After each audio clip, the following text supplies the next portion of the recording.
Money. Money.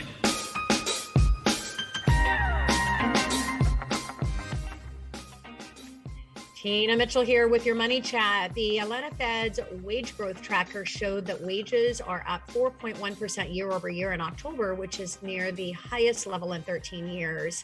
The JOLTS survey job opening is at 10.3 million, and while they have been declining over the last few months, still remain at a very high levels.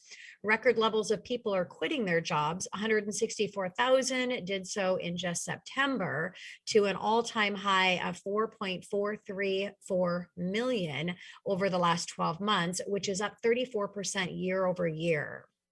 The October NSHB Housing Market Index, which is the real time on the read for builder confidence, rose 3 points to 83, which is the largest monthly increase since February. Looking at the components, current sales rose 3 points to 89, sales expectations were unchanged at 84, and buyer traffic rose 3 points to 68. This report is an index of 0 to 100, with any reading above 50 signaling expansion.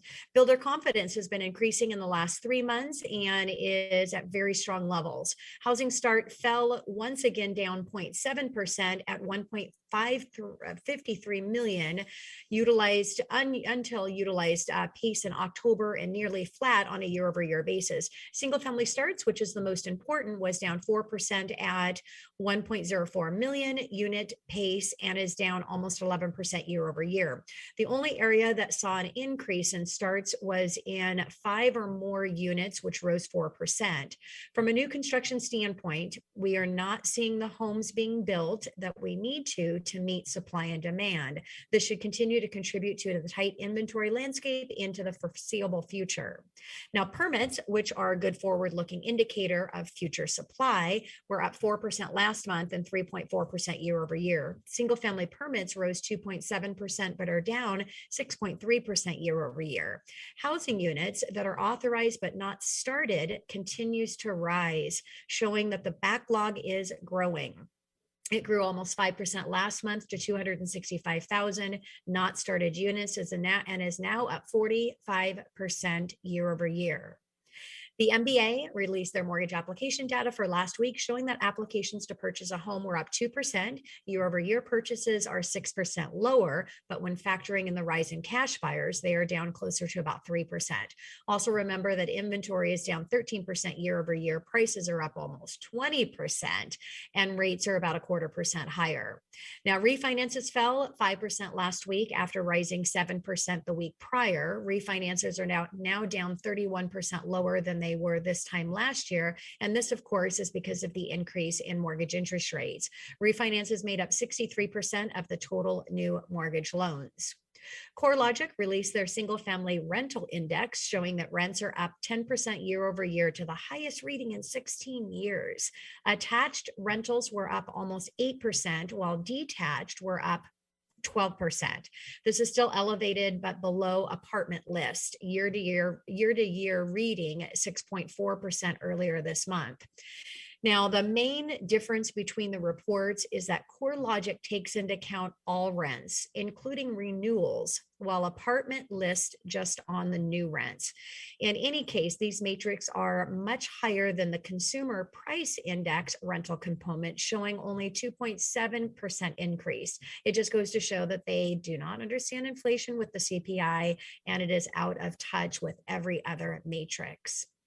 The Cass Freight Shipment Index rose slightly in October, but they had said that the freight volumes remain capacity constrained, as shown by the declining rail volumes and on the ongoing backlog of containers that are waiting to be uploaded. Freight rates were up 1.6% month over month and 36% higher year over year, up from 31% in September.